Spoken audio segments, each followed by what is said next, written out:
Amigos da internet, você que acompanha a programação do Correio do Mate, tanto no jornal impresso como pelo Facebook, estamos na Câmara Municipal de Encantado para falar com o presidente do Legislativo, Luciano Moresco. Obrigado, Luciano, pela oportunidade. E já vamos lhe perguntando, você fala tanto, Luciano, de velha política e nova política. No teu ponto de vista, o que é nova política e o que é velha política?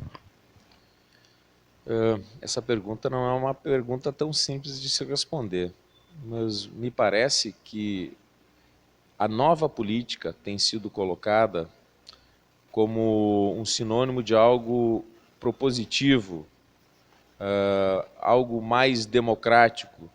Apesar de ter sido propagada essa informação por pessoas que, na minha opinião, não têm a veia democrática, mas a nova política remete a evitar situações do passado, e que ainda continuam acontecendo, de reuniões a portas fechadas, de decisões que por vezes não olham o coletivo, mas mais o interesse de um pequeno grupo. Acho que a velha política também está relacionada a interesses político-partidários se sobreporem a interesses da sociedade. Então eu defendo, se pode se chamar assim de nova política, mas o que eu defendo não é novidade, é de que as discussões sejam ampliadas, que a comunidade tenha o espaço para poder se manifestar, para poder opinar, para poder ajudar a tomar as decisões. Porque não pode um político, a partir do momento que ele é eleito, entender que ele tem salvo-conduto ou uma procuração com poderes absolutos para decidir sobre o que acontece com a vida das pessoas. É necessário que a comunidade participe. Então aí tem um movimento que tem que partir dos políticos, mas também tem um movimento que tem que partir da comunidade. Eu vou te dar um exemplo.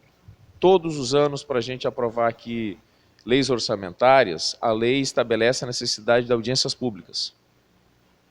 Desde 2013 que eu sou vereador, nós não tivemos mais do que 3 pessoas da sociedade participando da audiência pública, para trazer algum tema à discussão e daqui a pouco até para sugerir algum ajuste no projeto de lei que vem do Executivo, que os vereadores podem não ter percebido a importância, para fazer esses ajustes. Então a comunidade, infelizmente, e aí tem uma série de fatores que levam a isso, mas eu digo infelizmente no sentido que é um espaço democrático, um espaço legítimo de participação, mas ela ainda não acontece. Então, considero eu que a nova política seja a ampla participação da sociedade e do ser político, quem está à frente dessa condição, dar essa oportunidade para que as pessoas efetivamente participem.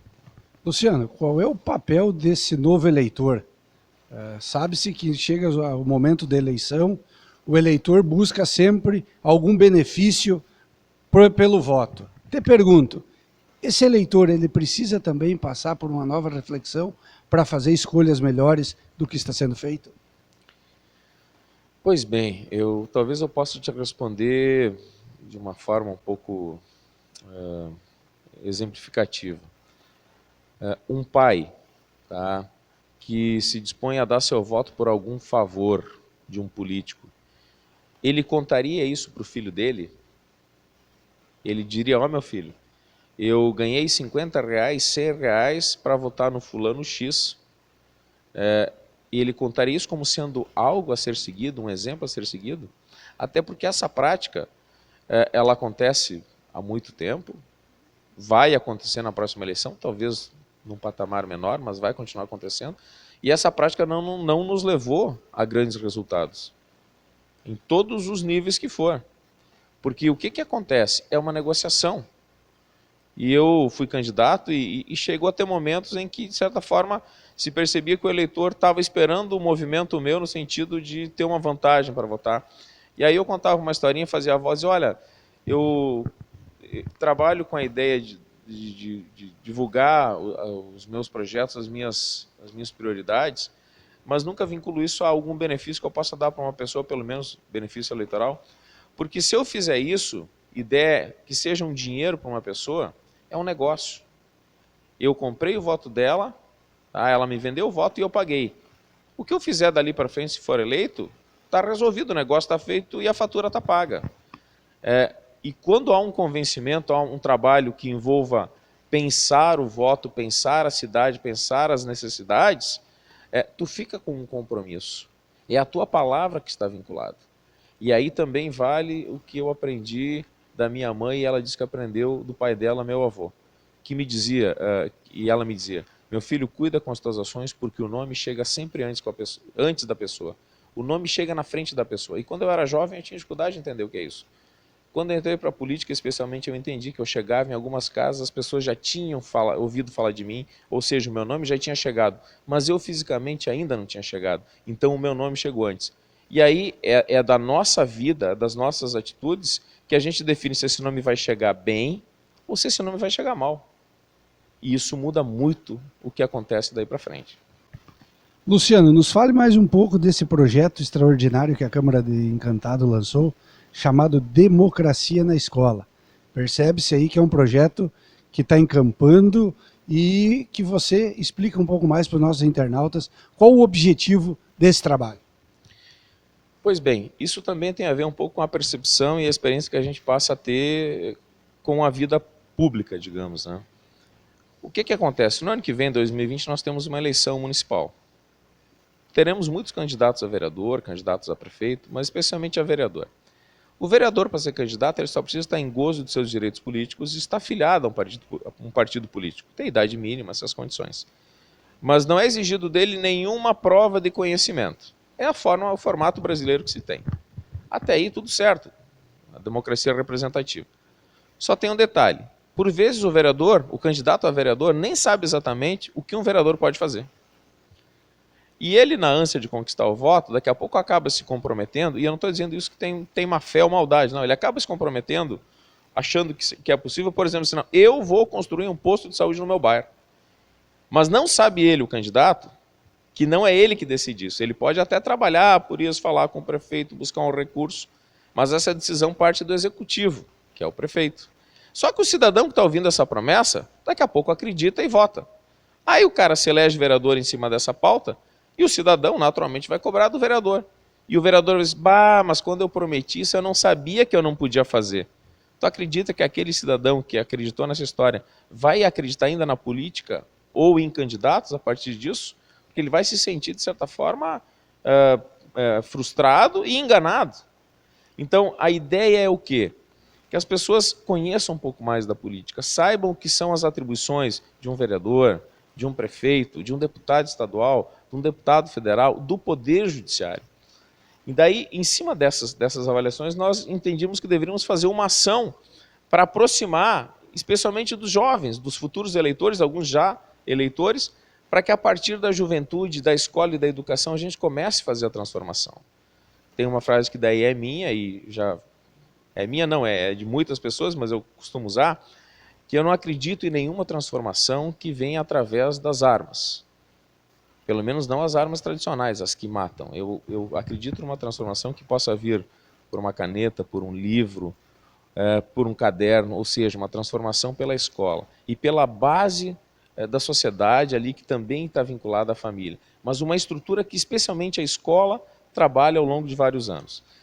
E aí a ideia foi levar conhecimentos básicos da estrutura administrativa do Estado, do país, do município para dentro da escola, e a gente formatou essa cartilha, um trabalho elaborado pela Câmara de Vereadores em parceria com a União dos Vereadores do Brasil, em parceria com a Secretaria Municipal de Educação, e muito focado pelo nosso diretor da Câmara, o professor Ayrton Gomes, que trabalhou isso.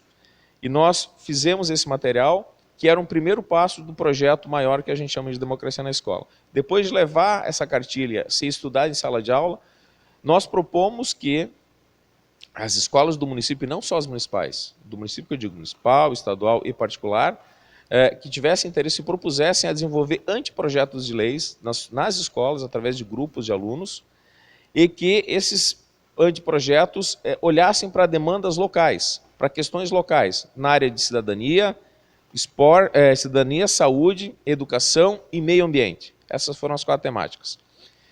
Nós produzimos encontros com o Poder Judiciário, os juízes de Encantado participaram, os promotores de Encantado participaram, falando com os alunos sobre quais atribuições que o Poder Judiciário tem, que um juiz tem, que o promotor tem. Em todos os eventos também tinha sempre um vereador também falando do Poder Legislativo e alguém do Executivo falando disso. para que se tivesse essa consciência coletiva melhorada.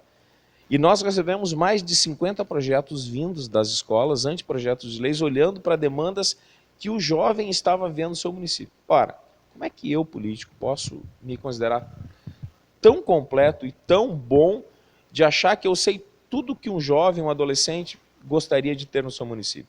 É dar a ele a oportunidade, aí talvez esteja o grande boom desse projeto, a cidadania dele poder participar e no grupo de amigos trazer ideias. E o nosso compromisso era de que as melhores ideias ou aquelas que são possíveis de ser executadas serem propostas como projeto de lei na Câmara, transitarem, serem discutidas, serem votadas e ser aprovadas, encaminhadas para o Executivo para sanção. E a grandeza disso é que daqui a pouco nós tenhamos, talvez já no ano de 2020, uma lei sendo executada no município que surgiu a partir desse projeto de alunos das escolas do município. Tá? E pelo que a gente já teve de retorno dos projetos, alguns deles são possíveis sim de se transformar em lei e trazer grandes benefícios para o município. E também, como forma de premiação, os 5 projetos selecionados vão receber agora na próxima terça-feira, dentro da Semana da Câmara, um prêmio de R$ 1.200 por escola. Toda escola participante também recebe 250 como uma espécie de ajuda de custo ou patrocínio.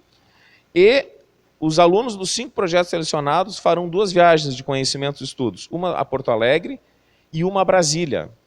E a viagem a Brasília é na semana do dia 11 a 17 de novembro. Já na ida passarão por uma feira de tecnologia em Pato Branco, uma das maiores feiras de tecnologia da informação, ciência e tecnologia do país, em Pato Branco. Também passarão por Campinas para conhecer um centro de tecnologia da informação que é referência nacional, que é vinculado ao Ministério da Ciência e Tecnologia, e em Brasília conhecerão a estrutura dos 3 poderes e vários outros pontos que vão agregar muito conhecimento e experiência para esses jovens. Então, de certa forma, a gente faz o fechamento no ano de 2019 desse projeto que superou em muito as nossas expectativas, porque a gente precisa entender, por mais que a gente possa achar que o jovem esteja alienado ou não, ele está acompanhando os movimentos que estão acontecendo e ele quer ter a oportunidade de dizer o que ele pensa. Como é que fizemos para replicar esse projeto em outros municípios, Luciano? Obviamente começa por Encantado. Se outros municípios tiverem interesse de conhecer o projeto, enfim, ter mais aproximação com essas ideias, o que é possível ser feito para que esse movimento se expanda em muitos municípios da região e do estado? Veja só, dá para se dizer que esse projeto é um projeto inédito. Nós até procuramos, para ter base, alguma coisa, mas assim, nesse formato aqui a gente não conseguiu identificar nada, então a gente teve que criar ele. E toda vez que se cria alguma coisa, é natural que comportem alguns ajustes. A gente, então, pensando já para o ano que vem, imagina que alguns ajustes a gente possa fazer. Mas, dizer de novo, superou em muito, mas em muito, mais de 1.000 estudantes envolvidos com esses projetos. Então, essa expectativa superada nos aumenta ainda mais a responsabilidade, primeiro, de dar sequência para ele, né? E também, desde o início nós falávamos que a gente percebia que era uma coisa muito legal, de que quem tiver interesse em conhecer o projeto, ter informações e replicar, ele não é nosso. Tá? Nós vamos dar sequência para ele, mas a partir do momento que a gente entende que ele é bom, ele pode ser bom para todo mundo. Tá? Então, todas as câmaras da região, quem quiser conhecer, escolas que quiserem conhecer, a gente está disposto a inclusive, fornecer uma cartilha, poder até falar sobre o projeto como foi aqui, eu acredito que a gente vai poder colocar alunos que participaram dos projetos também para participar, falando para outros colegas de outros municípios, professores. A gente coloca a estrutura do município de Encantado, posso falar isso com tranquilidade, porque naquilo que é bom não tem por que a gente não querer também que isso se expanda. E eu vou dizer o seguinte, eu não acredito que a gente no Brasil, não acredito que para o Brasil melhorar vai ser através de um salvador da pátria. Se alguém pensa isso, eu respeito, mas infelizmente a minha opinião é completamente diferente. Infelizmente no sentido de quem pensa assim. Esse país vai ser o país que ele merece ser e tem todas as condições para ser, começando pela base. Cada município, as câmaras fazendo sua parte, os executivos, cada município tentando trabalhar cada vez mais em parceria, seja com as entidades industriais, com todos os profissionais liberais, mas os poderes públicos também, divergindo onde tem que divergir, mas quando a gente tem que se juntar para construir algo importante, tem que fazer. Então, é da base para cima, e na minha opinião, não de cima para baixo. Então, e a gente entende também que a educação é a grande mola propulsora desse desenvolvimento. Amigos da internet, para Política em Pauta, agradecemos a audiência e Até a próxima.